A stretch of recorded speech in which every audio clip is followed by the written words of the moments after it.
Ready start.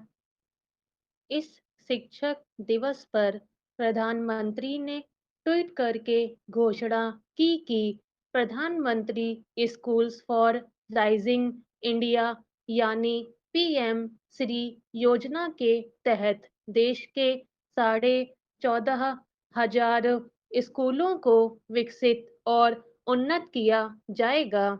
यानी उम्मीद जगी है कि सरकार ने शिक्षा के क्षेत्र में बेहतरी लाने के लिए प्रयास शुरू कर दिया है।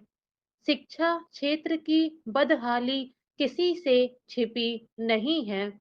शिक्षा संबंधी तमाम राष्ट्रीय और अंतर्राष्ट्रीय सर्वेक्षणों में वर्षों से सरकारी स्कूलों में भवन, पीने के पानी, पाठ्य सामग्री, टाट पट्टी आदि के अभाव के साथ-साथ अध्यापकों की बेहद कमी के तथ्य उजागर होते रहे हैं।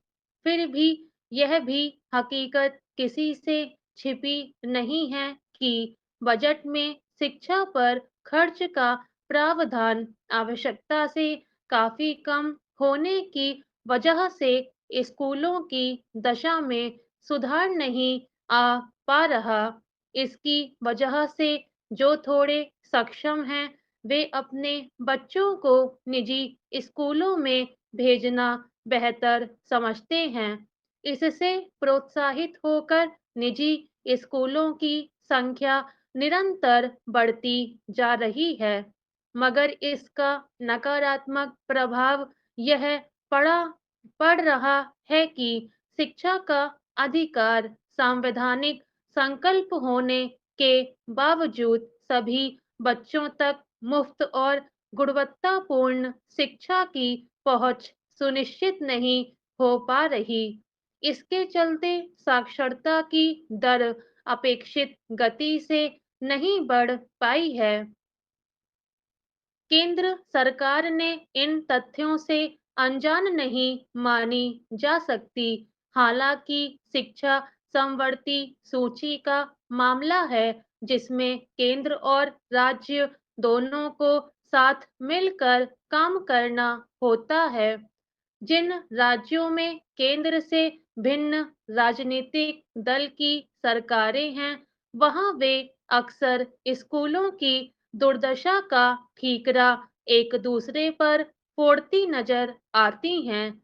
मगर जिन राज्यों में केंद्र के सत्ताधारी दल की सरकारें हैं, वहां भी स्थिति बद से बदतर ही हुई है।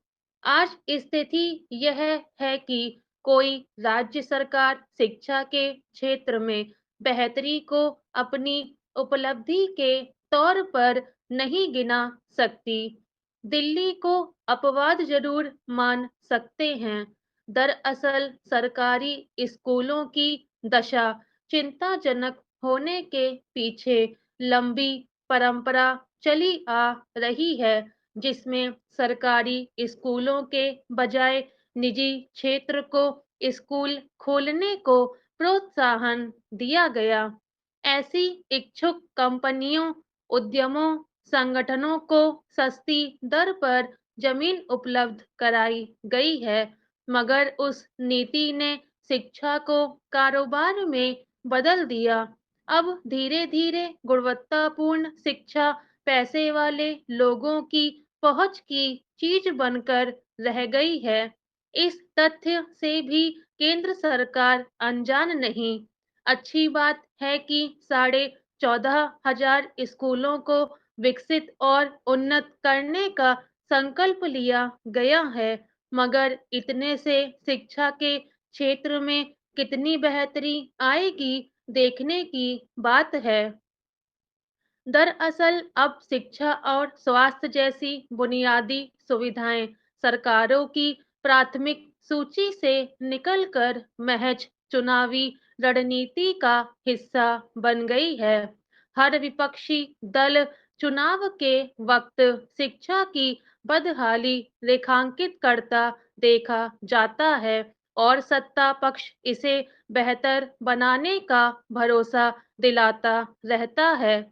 अगर सचमुच केंद्र सरकार शिक्षा क्षेत्र में बेहतरी को लेकर संजीदा है, तो उसे पहले उन बुनियादी अवरोधों को हटाने का प्रयास करना चाहिए, जिसके चलते सरकारी स्कूल दुर्दशा के शिकार हैं।